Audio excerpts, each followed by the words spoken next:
삶의 지혜가 될 명언들을 남긴 영국의 한 작가는 진실의 가장 큰 벗은 세월이고 가장 큰 적은 편견이라고 했다. 내가 대통령의 임기를 마치고 청와대를 떠난 지 한 세대가 흘렀다. 그동안 내가 할 수 있는 일, 해야 할 일은 묵묵히 견뎌내는 일이었다.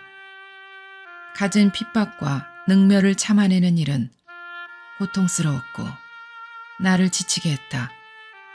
하지만 침묵함으로써 세월이라는 큰 벗을 얻게 된 셈이니 무의미한 시간만은 아니었던 것 같다. 이 글은 그동안 말할 수도 없었고 들어줄 사람도 없었던 얘기들에 대한 기록이다. 역사의 기록은 승자의 기록일 뿐이어서 패자의 얘기는 모두 묻히게 된다고 한다.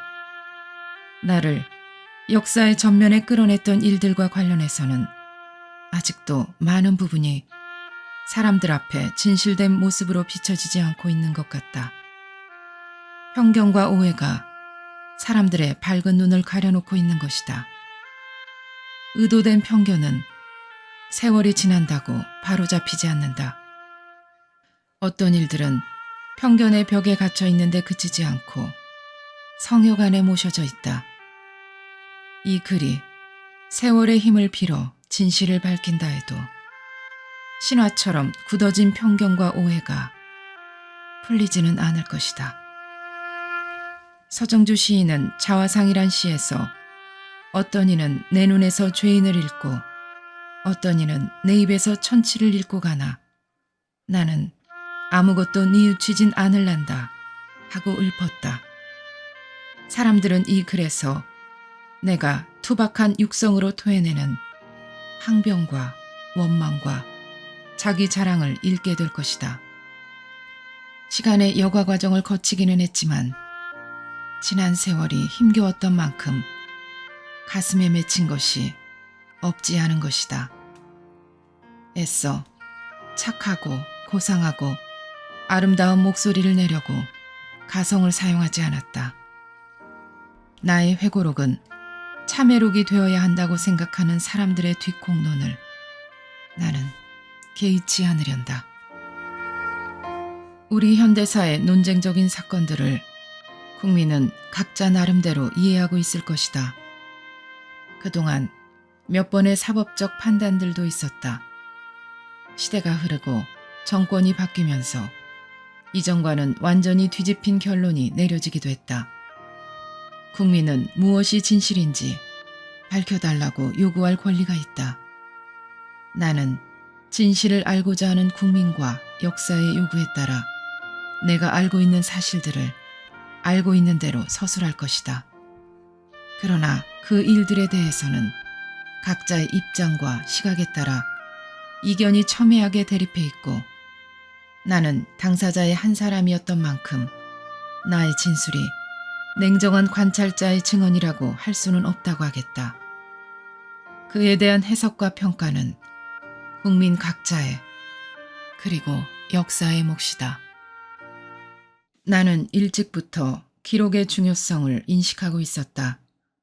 개인적으로 오래전부터 일기를 써왔고 대통령이 되자 비서실에 처음으로 통치사료 담당 비서관을 두었다. 대통령으로서의 막중한 소임을 완수한 뒤 여유로운 시간을 갖게 되면 바로 회고록을 쓸 생각을 했다. 그러나 그 계획은 미뤄질 수밖에 없었다. 청와대 문을 나서자마자 나를 겨냥한 온갖 비난과 공격의 화살이 빗발쳐 미처 해명할 기회마저 찾지 못한 채 백담사에 유폐된 것이다. 그곳에서 2년여의 세월을 지내는 동안에도 정치권과 언론은 나를 가만두지 않았다. 서울로 돌아온 뒤에도 나는 정치적 책략의 희생물이 되어 투옥과 재산 몰수의 순환을 겪었다. 삶을 회고하며 기록을 정리할 여유로움은 가질 수 없었다. 지금 나에게는 전직 대통령이라는 한 가닥의 명예와 앙상한 혜택조차 남아있지 않다. 구십을 바라보는 나이에 이른 이제 내가 뿌리 내리고 살아온 이 땅에 무엇을 남겨놓을 수 있을 것인가? 무궁하게 이어갈 결의의 역사 앞에 무엇을 남겨놓을 수 있는가? 역사가 불러냈던 나의 존재와 삶은 이미 또 하나의 역사가 되어 있다. 그런 만큼 이 글은 한 개인, 전두환의 삶의 궤적을 적어놓은 기록에 그치는 것이 아니다. 격동기 대한민국의 현대사이고 지금도 그 실체적 진실에 관한 논란과 다툼이 이어지고 있는 당대 역사서다.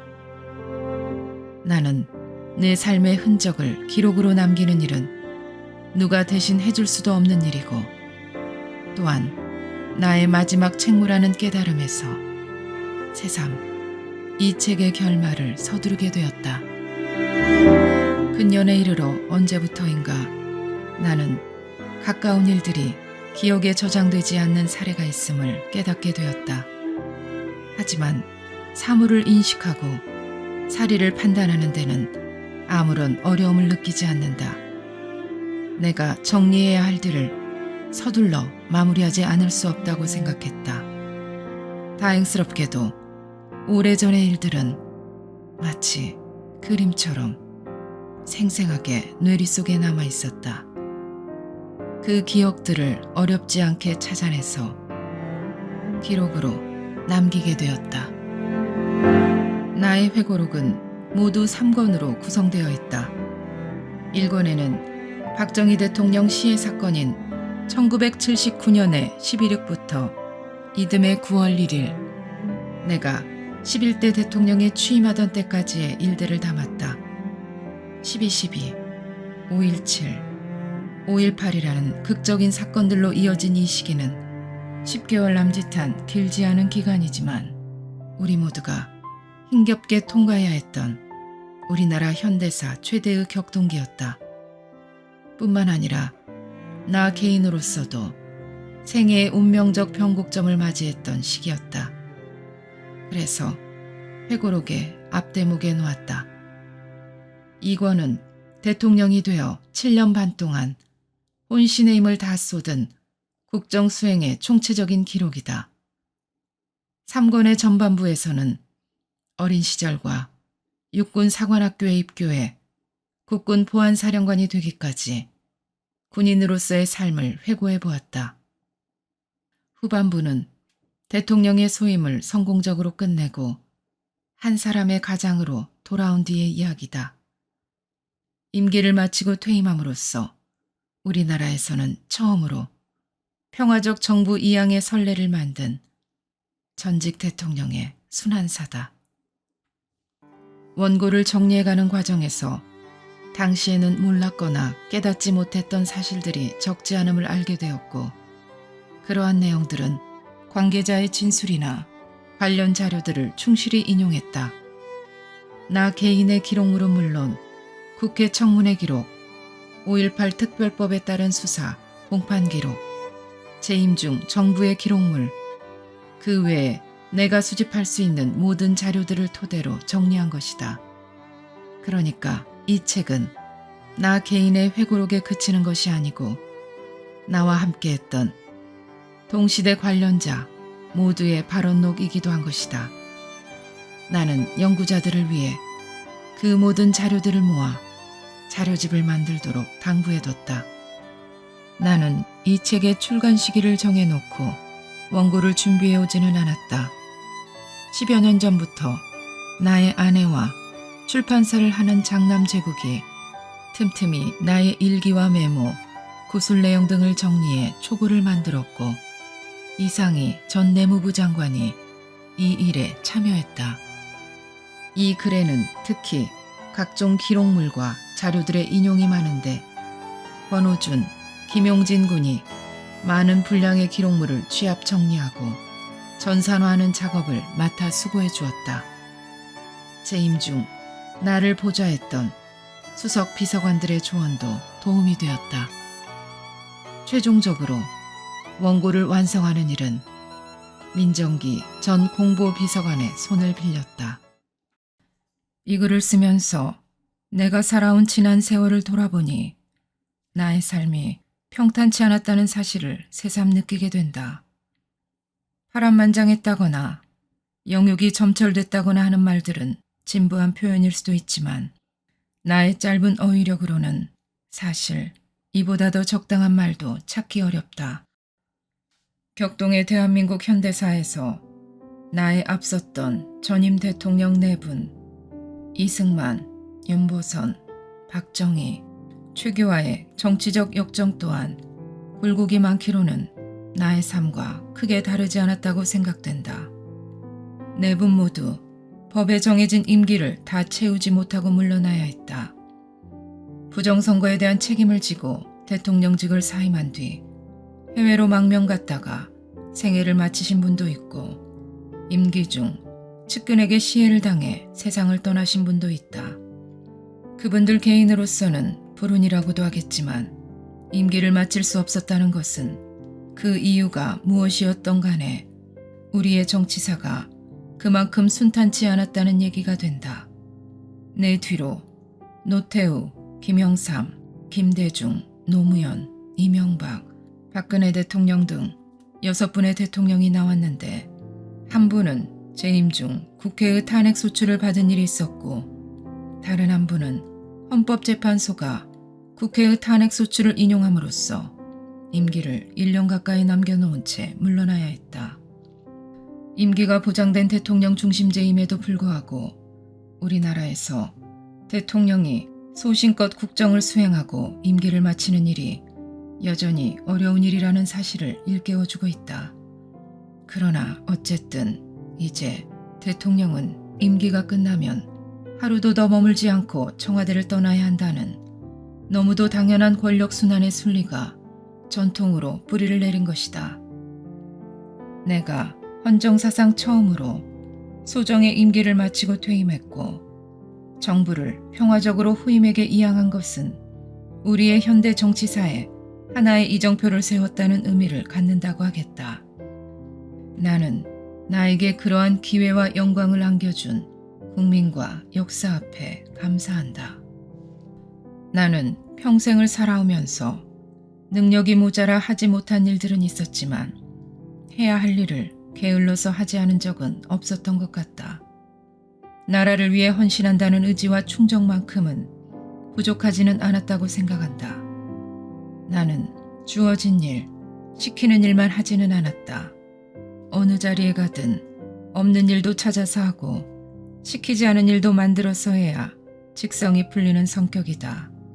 그러다 보니 남이 이루지 못한 성과를 내기도 하고 업적을 쌓기도 했지만 한편으로는 무리한다는 지적을 받기도 했다. 1979년 가을부터 1980년 여름에 이르는 시기에 나의 일하는 방식이 무사한 일이었고 나의 처세가 명철 보신에 투철했었다면 나의 나머지 반생은 전혀 다른 길을 걸었을 것이고 나라의 모습도 지금과는 완전히 달라졌을지도 모른다는 생각이 든다. 박정희 대통령이 시해된 11.6 사건의 수사를 맡게 된 때로부터 대통령이 되기까지 내가 겪었던 일들의 곡절을 명쾌히 설명한다는 것은 나로서도 어려운 일이다. 어디서 어디까지가 나 개인의 자유의지와 결단의 결과이고 또 어디서 어디까지가 나 개인으로서는 어쩔 수 없는 운명적 상황이었는지 지금 생각해봐도 가늠하기 어렵다. 1970년대 말부터 1980년대 초까지는 국가적 위기가 초래될 수 있는 불안 요인이 가장 많았던 시기였다. 1979년 봄 나는 국군 보안사령관에 임명되었다. 나 자신은 물론 그때까지의 군 인사의 관례에 비추어 볼 때 매우 이례적인 인사였다. 박정희 대통령은 그처럼 나에게 보안사령관의 직책을 맡겨놓으시고 반년쯤 지났을 무렵 홀연 세상을 떠나셨다. 내가 보안사령관에 임명된 일은 그로부터 7개월 뒤에 발생한 11.6 사건 발생과 아무런 인과관계가 없다. 그러나 대통령의 돌연한 죽음은 비상계엄령을 불러왔고 비상계엄령 하에서 대통령시의 사건을 수사할 합동수사본부장은 보안사령관이 맡도록 되어 있었다. 나는 합동수사본부장으로서 대통령시에 얽힌 진실을 파헤칠 임무를 부여받았고 그 일은 나 개인의 운명은 물론 국가의 운명과도 직결되는 일이었다. 나는 국가의 운명을 마주해야 했다. 역사의 진행을 시류와 대세에 맡겨둘 수만은 없었다.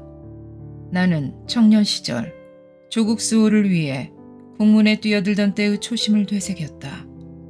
대의를 살펴 판단했고 내 삶의 신조가 가리키는 대로 결심했고 내가 일하던 방식대로 행동했다. 12.12였다. 그 일은 나의 주저없는 선택이었고 목숨을 건 결단이었다. 1970년대가 저물고 1980년대의 새 아침이 밝아왔으나 시국의 드리운 어둠은 거치지 않았다. 봄이 되면서 사북 사태, 학생들의 폭력 시위, 제야 세력의 민중혁명 책동, 북한의 긴박한 침략 위협으로 국가의 안정과 국민 생활의 안정이 위태롭게 되었다. 노동투쟁의 현장과 대학가, 거리로 쏟아져 나온 군중들에게서는 국가 안위에 대한 고뇌가 보이지 않았고 미래를 향한 담론도 형성되지 않고 있었다. 정치인들은 그들만의 정쟁에 매몰되어 있었고 사회를 바르게 이끌어줘야 할 지도급 인사들도 시류에 편승하기만 했다. 불안과 혼란이 갈수록 심화되고 있는 가운데 나에게 무거운 짐이 하나 더 얹혀졌다. 보안사령관인 내가 중앙정보부장 서리를 겸직하게 된 것이다. 국가적 위기의 원인을 규명하고 나라 안팎에서 밀려오는 경량을 가라앉혀야 하는 책무가 오롯이 나의 일이 되었다. 국내외의 체제 도전에 혼신의 힘을 다해 맞서야 했다. 1980년 봄 나라의 형편은 대통령이 되려고 치열하게 투쟁해온 김대중 씨도 대통령 자리를 마다하고 싶다고 할 만큼 어렵고 어지러웠다. 김대중 씨는 그해 3월 26일 YWCA 초청연설에서 지지자들을 앞에 놓고 여러분에게 솔직히 얘기한다면 나는 다음 정권 그렇게 대단한 매력이 없습니다. 왜? 첫째, 경제만 보더라도 박정희 씨가 아주 망쳐놓았습니다. 이것을 맡아놓고 수습한다는 것은 다 파먹은 김치독에다 머리를 집어넣는 것과 마찬가지입니다. 4년 동안 뒤치다꺼리를 하고 나면 그것도 내가 좋아하지 않는 사람 뒤치다꺼리를 하고 나면 4년은 끝나는 것입니다. 누가 한 4년쯤에서 실컷 고생하고 난 뒤 그때쯤 가서 내가 맡는 게 차라리 좋겠다는 생각이 듭니다. 라고 했다. 지금 와서 생각해보니 4년쯤 실컷 고생할 그 누구가 바로 나였던 셈이다. 김대중 씨의 그 연설이 있은 지 2달도 지나지 않은 5월 16일 밤 원유 확보를 위해 산유국 순방에 나섰던 최규하 대통령은 국내의 긴박한 상황을 보고받고 일정을 앞당겨 귀국한 직후 이러다가는 이 나라를 제대로 후손에게 물려줄 수나 있으려나 라고 한탄했던 것이다. 나는 최규하 대통령 정부의 붕괴 위기를 극복하기 위한 5.17 시국 수습 방안을 건의드렸다. 그 일은 대통령의 정보 참모로서의 내 직무 수행이었다. 최 대통령은 그 다음 날 나의 건의안을 제가했다.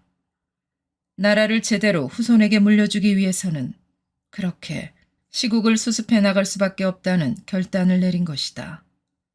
그렇게 해서 파국적 국가위기가 수습된 뒤 내가 선택할 수 있었던 길 가운데 하나는 무거운 짐을 벗어놓고 모든 공직을 떠나는 일이었다. 그 한 가지 선택은 아마도 공을 이루고 나면 물러나는 것이 하늘의 도리라고 한 노자의 가르침을 따르는 것이었다. 그랬다면 나는 대통령이 되는 영광을 누릴 수 없었겠지만 임기를 마친 뒤 내란 수계라는 좋은 글씨를 달게 되는 일도 없었을 것이다.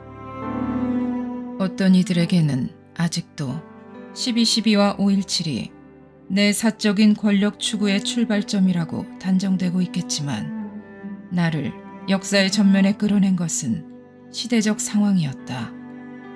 혼란과 갈등의 소용돌이는 누군가의 헌신과 희생을 요구한다. 비상한 상황에서는 불가피하게 비상한 수단을 사용할 수밖에 없는 경우가 있는 것이다. 순리에 따른 절차에 얽매여서 사후의 책임 추궁과 비판을 두려워해서 때를 놓치면 자칫 수습할 수 없는 재앙을 맞게 된다. 비상한 상황을 돌파하는 데 선두에 서는 사람은 그 일이 성공했을 때 지도자로 떠오르기도 하지만 그 과정에서 치명적 상처를 입기도 한다. 역사는 그렇게 사람을 불러내 사역하고는 또 그렇게 버리기도 하는 것이다. 역사적 인물의 등장은 시대적 상황의 산물이라는 말이 있다. 나는 역사가 사용한 하나의 도구였는지도 모른다. 최규하 대통령은 11.6 직후 당신이 대통령을 맡게 된 상황과 관련해 모든 게 숙명, 하고 싶어도 그렇게 되지 않으며 하기 싫어도 버티어도 안 할 수 없고 역사 속에서 개인으로서는 어떻게 할 수 없는 무엇이 있는 것이지요. 그 당시 상황이 어쩌면 모두 지나가는 역사의 흐름인데 라고 측근에게 수료했다고 한다. 1980년 7월 31일 그 해봄 나라를 집어삼킬 듯 사납게 타오르던 불길이 잡힌 뒤 대통령직 사임 의사를 밝히면서 나에게 뒤를 이어달라고 했을 때 최 대통령은 내가 바로 9개월 전 당신이 가졌던 그런 심경이 되어 있을 것이라는 생각을 하셨을까? 국가, 역사, 숙명 이런 말들이 내 머릿속에 다른 모든 상념들을 압도하고 있었을 것이라는 것을. 나의 대통령 취임은 상황의 산물이고 시대의 요청이었다. 나 개인으로 보면 사적인 권력 의지의 성취가 아닌 운명적 선택이었다. 대통령이 된 뒤 나는 젖먹던 힘까지 다 쏟아부으며 머슴처럼 일했다. 오 공화국을 권위주의 통치 시대라고 단정하는 사람들은 머슴처럼 일한 내 말에 고개를 갸웃거릴 것 같다. 군림하고 통치하려고 했지 봉사하려는 태도가 아니었다고 말하고 싶을 것이다. 대통령에 취임했을 때 나는 당시 우리가 직면한 위기적 상황을 돌파하기 위해서는 법이 정하고 있는 대통령의 권한을 가장 능률적으로 행사할 필요가 있다고 생각했다. 나라를 위한 일에 주어진 권한을 최대한 활용하는 일은 국정 최고 책임자로서의 책무이기도 했다. 대통령의 국정행위가 차질 없이 수행되려면 강력한 통치력이 발휘될 수 있도록 대통령직의 권위가 확립되고 대통령의 말에 영이 서야 한다고 생각했다. 나는 임기를 마치는 날까지 대통령직의 권위와 권한을 온전히 확보하고 있었다. 그러한 국정 장악력은 주요 정책 과제들을 결단하고 강력히 밀고 나갈 수 있는 여건을 만들어 주었고 정치 사회적 안정과 질서를 유지하게 하는 힘이 되었다. 비판자들은 1980년대의 그 안정과 질서가 공안 통치, 군부 독재에 의해 유지된 것이라고 지적하는 것 같다. 나는 재임 중 국방상의 이유 이외의 목적으로 군을 이용한 일이 없다. 정치 상황을 타개하는데 군의 힘을 빌린 일이 없음은 물론 군이 동원되는 위수령이나 계엄령을 단 한 번도 발동한 일이 없다. 대통령은 막강한 권한을 행사할 수는 있으나 전지전능하지는 않다. 아무리 위대한 지도자라 하더라도 초상황적, 통시대적 존재는 아니다. 주어진 여건과 시간적 제약을 뛰어넘을 수 없는 것이다. 7년 임기가 짧지만은 않지만 산적한 국가적 과제들을 모두 한꺼번에 이뤄낼 수는 없다. 우선순위를 따져 급한 일부터 해야 한다. 국가 발전을 논할 때 거의 공식처럼 산업화와 민주화의 문제를 말하는데 그 두 가지 과제를 동시에 성취한 나라는 없다. 체제 수호와 절차적 민주주의 확립이 반드시 대립하는 개념은 아니지만 서로 갈등을 빚어내는 상황이 있다. 그러한 상황에서는 절차적 민주주의를 지키는 일이 보다 중요한 가치라고 하더라도 체제 붕괴를 막는 일을 우선할 수밖에 없다고 나는 생각했다. 큰 곳보다 급한 곳에 먼저 손이 가야 하는 것이다. 나는 다수 국민의 동의를 이끌어내기 위해 지불해야 할 비용인 시간에 여유가 없다고 보았고, 따라서 강력한 통치력의 발휘가 불가피하다고 판단했다. 사실 5공화국 정부의 주요한 성과로 평가되는 정책들 가운데에는 내가 대통령으로서의 권위와 권한의 의지에 결단하고 강력히 추진해 나가지 않았다면 구현될 수 없었던 일이 한두 가지가 아니다. 5공화국 헌법에 대통령 단임, 연좌제 금지, 중소기업 육성 의무, 민족문화 창달 조항 등을 포함시킨 일, 서울올림픽대회 유치, 야간 통행금지 해제, 국회의원 총선거를 한 해 앞둔 정부 예산 동결, 전자동 전자교환기 개발, 반도체, 자동차 산업에 대한 정부 지원 강화, 수입 자유화, 금융실명제 입법 등은 정부 내의 일부 당국자들과 해당 분야 전문가, 이해 당사자들의 반대에 직면했던 사안들이었다. 내각과 청와대의 나의 참모들 가운데에서도 다수가 이유를 제기하고 반론을 펴기도 했다. 그들은 자유롭게 발언했고 나는 경청했다. 반대 의견들에도 그 나름의 합리적 이유들이 있었다. 나의 생각과 판단이 옳다고 믿은 나는 설득을 위해 노력했다. 그럼에도 그들은 나에게 충분히 설복당한 것 같지는 않았다. 결국 그들이 나의 통치권 차원의 결단과 지시에 따를 수밖에 없었던 것은 내가 지닌 대통령직의 권위와 권한 때문이었다. 나는 중요한 정책 과제들을 그렇게 밀고 나갔다. 나를 비판하는 사람들은 그러한 나의 국정 수행 방식을 권위주의 통치, 독재라고 지적하는 것 같다. 5공화국 시절 정치는 실종되고 통치만 있었다는 말을 한다고 한다.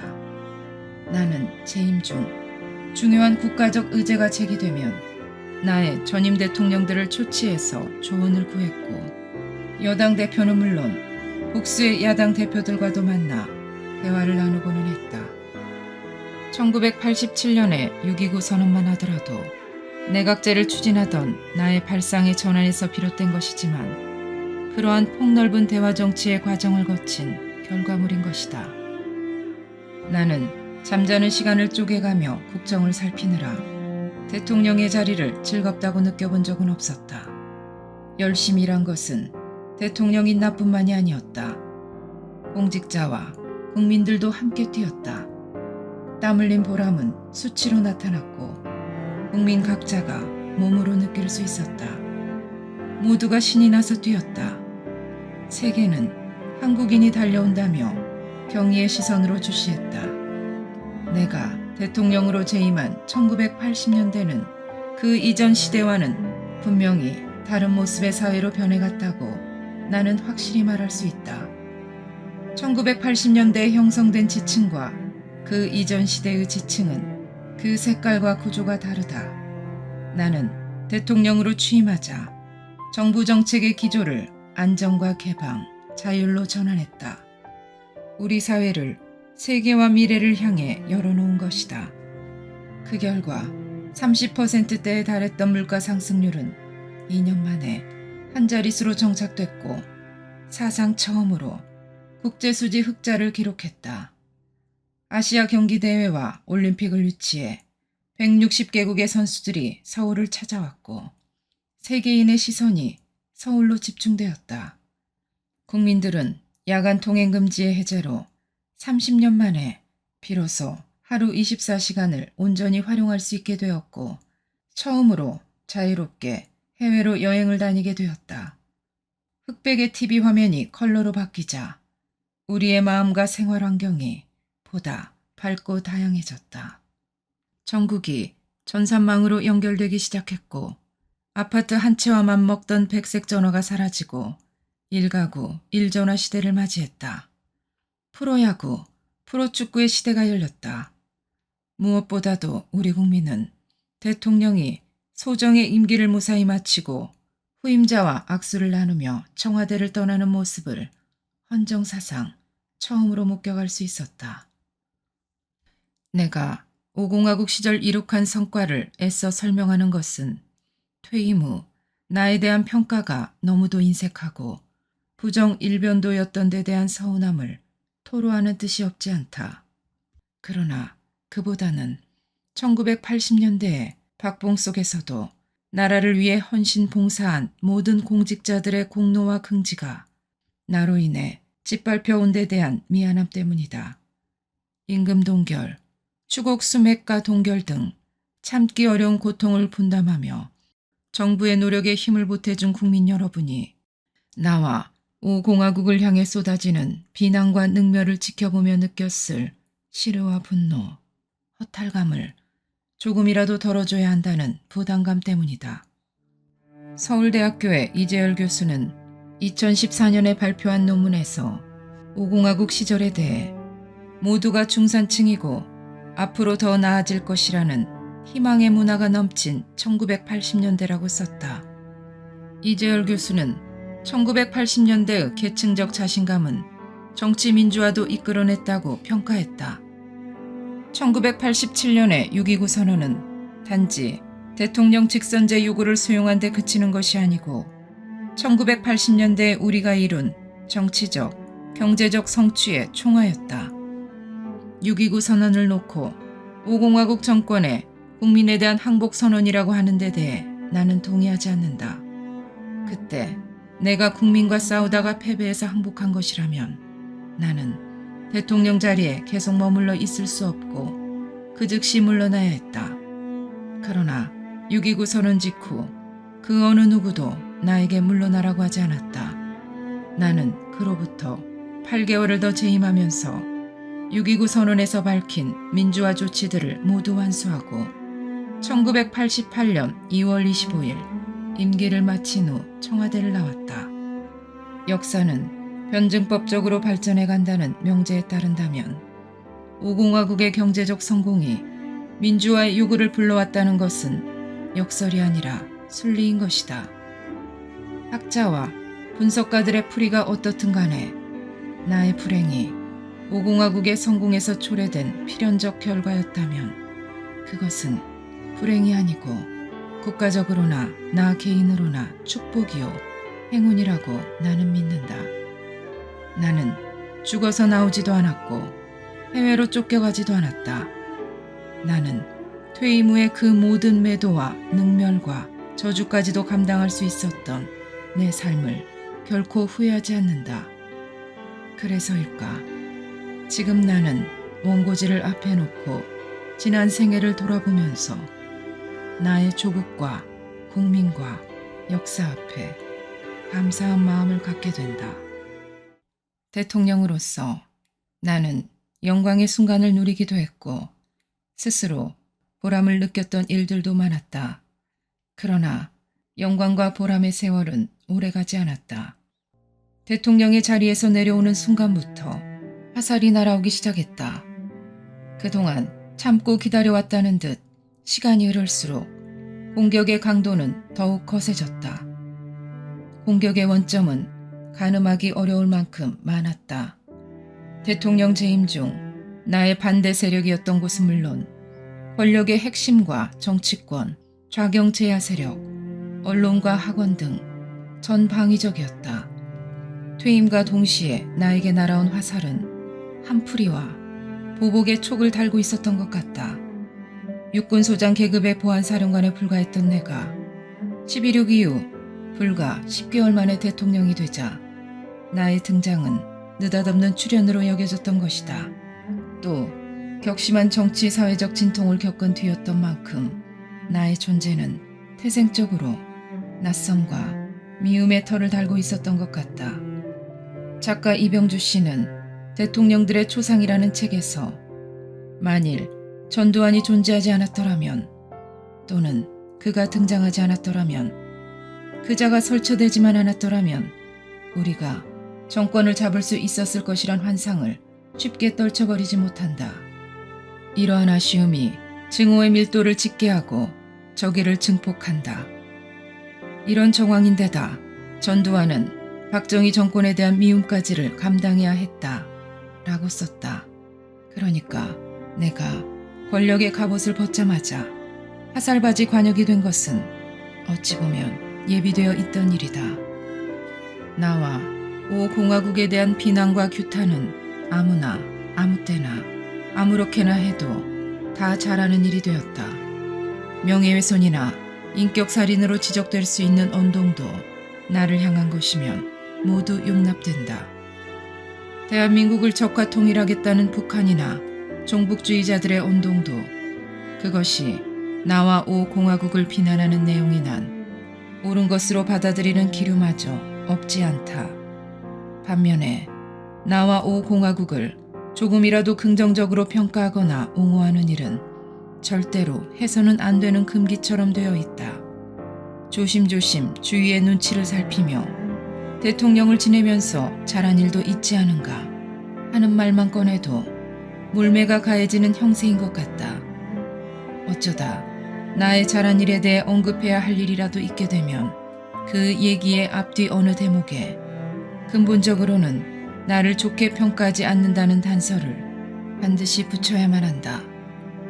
어느 유력 일간지의 논설실장이 박정희, 전두환의 인사정책 본받아야 라는 칼럼에서 역대 대통령 중 인사정책은 단연 박정희와 전두환이 첫손에 꼽힌다고 써놓고는 바로 이어지는 다음 문장에 취약한 정통성을 메우려 라는 혹을 달아놓는 식이다. 모든 잘한 일의 동기가 오로지 취약한 정통성을 메우려는 뜻이라고 말하고 싶었던 것 같다. 지금까지 나에게 가해져 온 모든 악담과 증오와 저주의 목소리는 주로 광주 사태에서 기인하는 것으로 생각된다. 광주 사태로 인한 직간접적인 피해와 희생이 컸던 만큼 그 상처가 아물기까지는 더 많은 시간이 필요할지 모른다. 또 상처와 분노가 남아있는 한 그 치유와 위무를 위한 씻김굿에 내놓을 재물이 없을 수 없다고 하겠다. 광주 사태의 충격이 채 가시기도 전에 대통령이 되었다는 것이 원죄가 됨으로써 그 십자가는 내가 지게 되었다.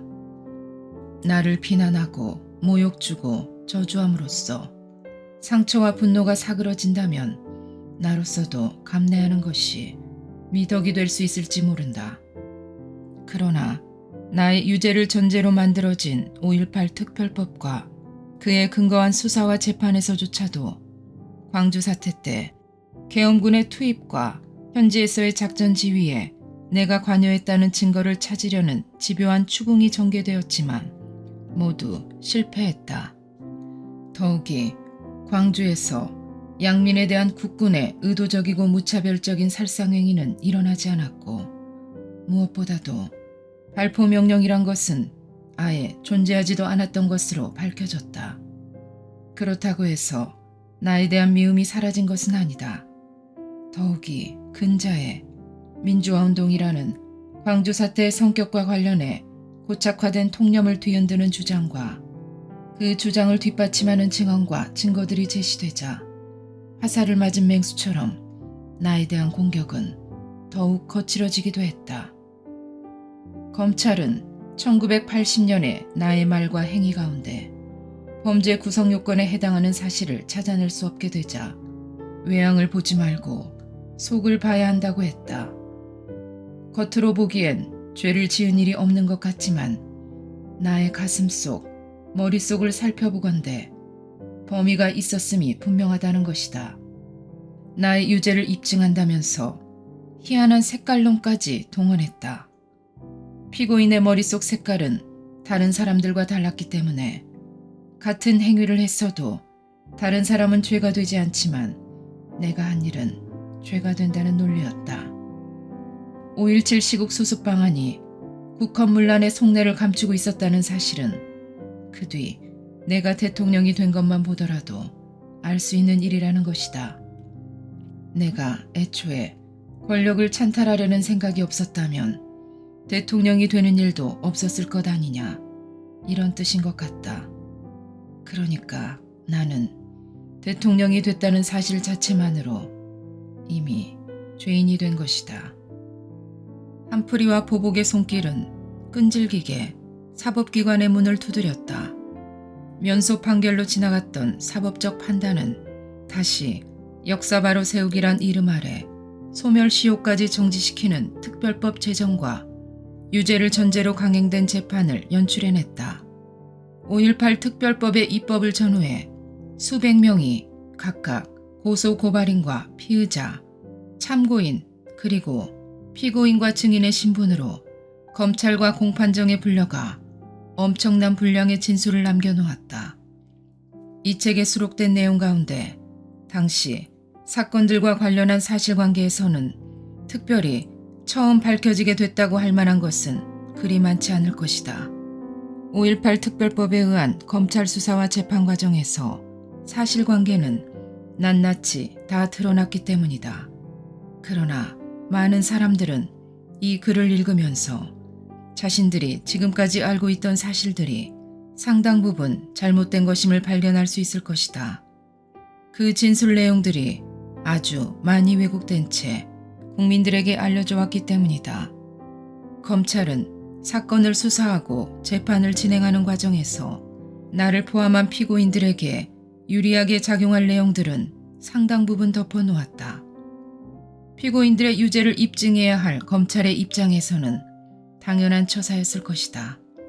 그러므로 5.18 재판과 관련해 많은 국민들이 사실을 잘못 알게 되고 진실을 놓치게 된 책임을 따지자면 그 화살은 언론을 향하지 않을 수 없다. 5.18 재판은 당연히 일반에게 공개돼 있었고 언론도 앞을 다퉈 보도했다. 그러나 그 당시 대부분의 언론 보도는 사건의 실체적 진실을 밝힌다거나 공판 진행 상황을 국민들에게 있는 그대로 알려준다는 자세와는 거리가 먼 것이었다. 재판도 하기 전에 유죄를 먼저 선언해 놓은 권력의 비위를 맞추고 시류에 영합하려는 몸짓을 부끄럼 없이 드러냈기 때문이었다.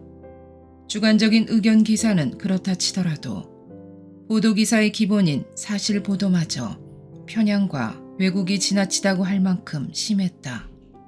권력자의 시각에서 보도 내용을 취사 선택했고 목소리 큰 사람들이 반기지 않을 내용들은 보도하지 않았다.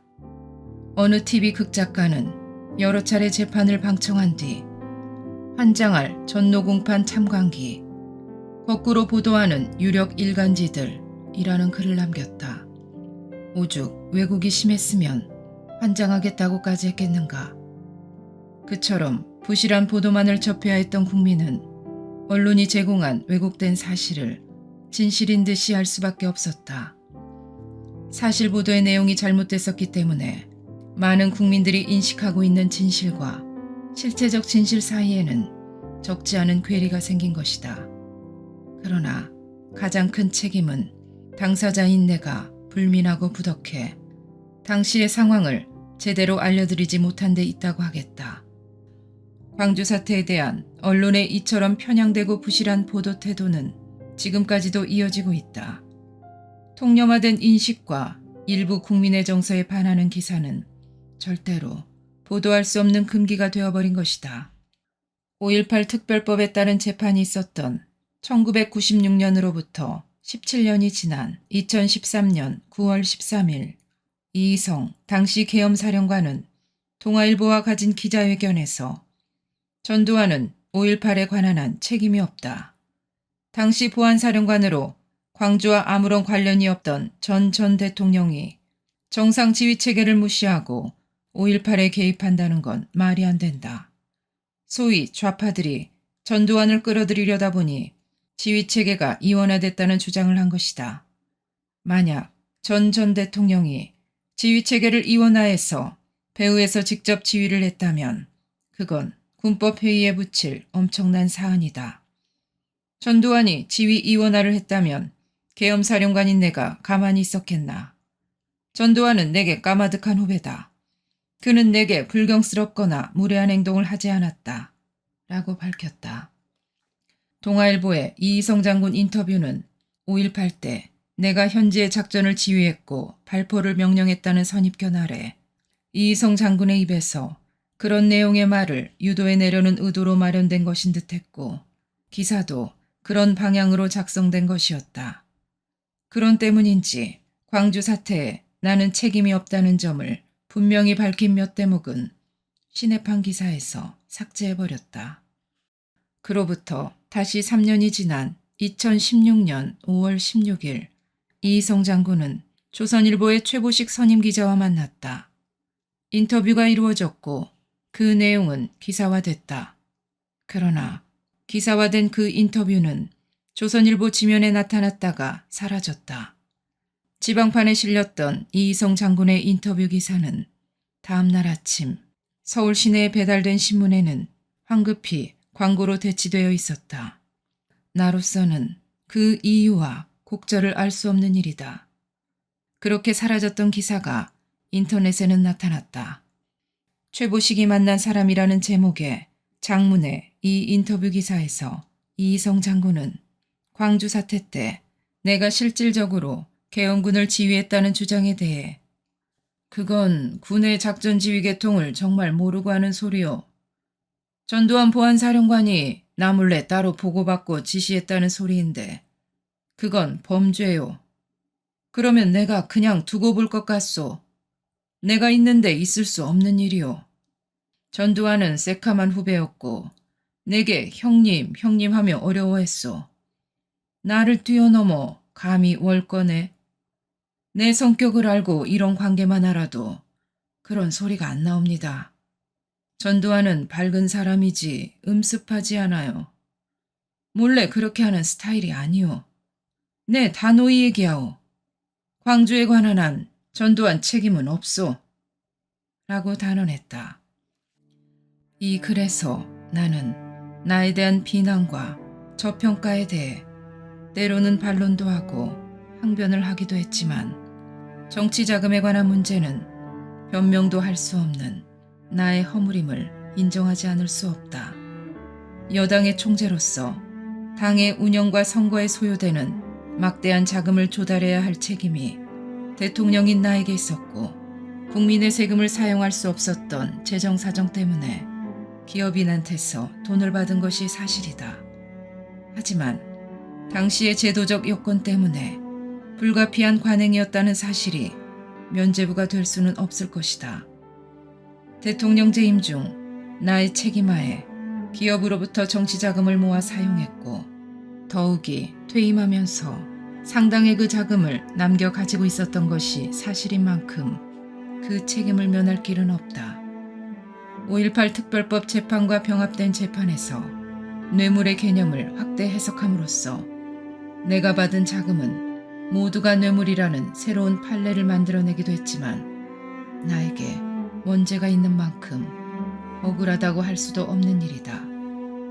이 글에서 나는 재임 중의 정치자금 모금과 사용 문제, 재판을 전후해 정치권에서 논란을 빚었던 여야 정치인들의 비자금 문제에 관해 언급하기도 했는데 그것은 당시의 실상을 드러내 보임으로써 교훈으로 삼자는 뜻이지 나의 허물을 희석하기 위한 의도가 아님을 밝혀둔다.